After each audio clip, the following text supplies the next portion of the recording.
toujours penser équipe. Équipe, équipe, équipe. Toujours penser équipe. Ça veut dire quoi? Ça veut dire que votre partenaire et vous êtes une équipe.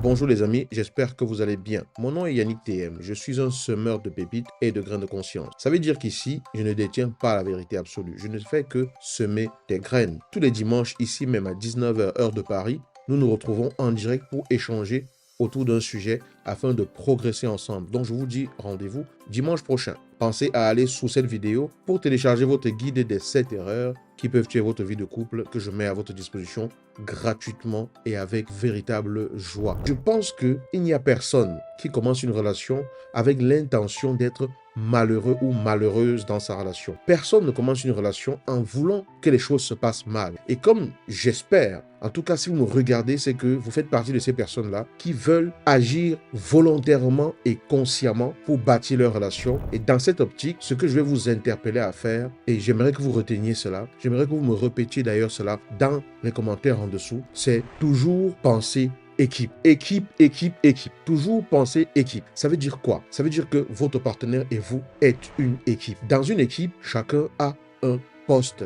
Chacun a un ou plusieurs rôles. Mais chacun sait également donner de l'aide à l'autre dans son rôle et vice-versa pour que la vision globale soit dans la direction des résultats que l'on recherche. Lorsqu'on pense équipe, on apprend à soutenir l'autre dans le domaine d'activité dans lequel l'autre excelle, lorsque l'autre a besoin d'aide. On apprend à proposer de l'aide à l'autre lorsqu'on se rend compte que l'autre peut avoir justement besoin de cette aide-là. Lorsqu'on pense équipe, on n'a pas forcément besoin d'attendre que l'autre soit totalement hors service pour réfléchir à comment faire pour aider l'autre. On anticipe en général lorsqu'on voit déjà la direction pour pouvoir suppléer l'autre dans un rôle que l'autre aurait pu jouer. Par exemple, si je sais que j'ai une activité, que je travaille et que je finis à telle heure et que ma partenaire travaille et finit à telle heure et qu'un jour je me rends compte que en fonction du planning et qu'elle va finir beaucoup plus tard. Habituellement, si elle rentre avant de s'occuper des enfants, avant de regarder les devoirs et tout, le jour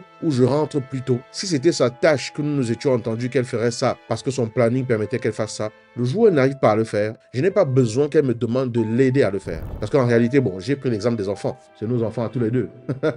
Donc, le faire, ce n'est que normal. Mais le faire également, c'est quelque part lui éviter de se poser la question de savoir comment elle va remplir cette tâche. Si, par exemple, ma partenaire a l'habitude, quand elle rentre, si elle rentre tôt, de faire des courses, et qu'un jour, elle se trouve dans l'impossibilité de rentrer tôt pour pouvoir le faire, ou dans l'impossibilité simplement de le faire pour X ou Y raison, je n'ai pas besoin forcément d'attendre qu'elle dise ou d'attendre et de me rendre compte que voilà, c'est complètement la catastrophe et qu'elle n'arrive pas à le faire pour pouvoir le faire. Et tout ceci part d'une chose très simple. Ça part du fait que la communication, elle est fluide. La communication, c'est la base. C'est parce qu'on se parle que je sais qu'à un moment donné, l'autre est dans une trajectoire qui peut entraîner une difficulté à faire ce que l'autre a l'habitude de faire et que j'anticipe ou que je propose mon aide pour aider l'autre, pour décharger l'autre de cette pression-là, de ce souci-là, de se demander comment est-ce qu'elle va faire. Penser équipe, ça veut dire que je sais que je peux demander à ma partenaire de m'aider pour quelque chose qu'habituellement c'est moi qui fais, mais que je ne peux pas faire cette fois-ci. Que je peux demander à mon partenaire de m'aider dans quelque chose qu'habituellement c'est moi qui fais et que je ne peux pas faire cette fois-ci. Penser équipe, ce n'est pas forcément lire dans les pensées de l'autre pour anticiper les besoins de l'autre, mais c'est savoir regarder la dynamique globale et savoir que en fonction de comment c'est en train de se passer maintenant, il est important peut-être que j'avance dans mon poste, comme sur un stade de football. Ok?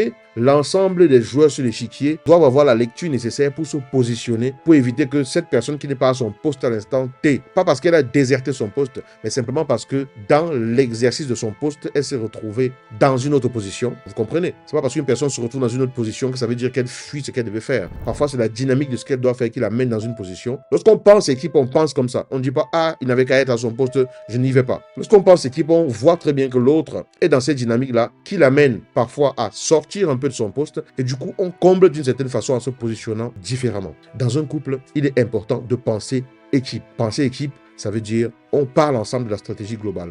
Donc ça veut dire qu'on se parle, ça veut dire qu'on communique, ça veut dire qu'on comprend exactement comment sont positionnés chaque personne de l'équipe globalement. Donc quand vous êtes dans une relation dans laquelle vous ne vous parlez pas, vous ne vous dites rien, vous partez au travail, votre partenaire ne sait même pas si vous partez au travail. Vous sortez du travail, on ne sait même pas où vous êtes passé par la suite. Vous vous arrêtez pour faire des choses, votre partenaire ne sait même pas ce que vous êtes en train de faire et tout. Vous rentrez à la maison, vous ne faites rien du tout parce que vous estimez que c'est l'autre qui doit tout faire et tout. Là, vous vous divisez contre vous-même dans tous les cas. Et plusieurs relations sont ainsi. Ce n'est pas un jugement, c'est un constat. Mais comme ici, je ne parle pas à tout le monde et que je parle à ces personnes-là qui ont ce souci-là, ce souci d'agir consciemment pour bâtir leur relation, à vous, je vous dis, vraiment, pensez équipe. C'est vraiment important parce que vous êtes deux, vous avez voulu avancer ensemble et on ne peut pas avancer ensemble si on ne sait pas imbriquer la façon de fonctionner de l'un dans celle de l'autre pour former une dynamique de façon de fonctionner globale de la relation. Donc, ce que vous devez retenir ici, c'est penser équipe. On est une équipe. Voilà, j'espère que vous avez aimé cet angle de vue, cette présentation, ces graines en tout cas, et que voilà, vous allez en faire des pépites dans vos vies pour ceux et celles à qui ça parle.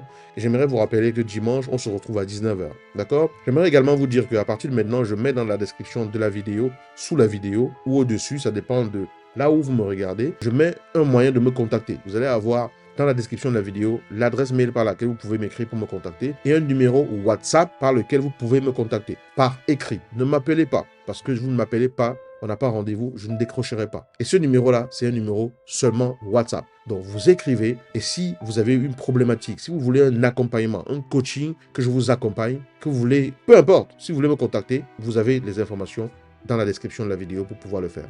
À bientôt. Ciao.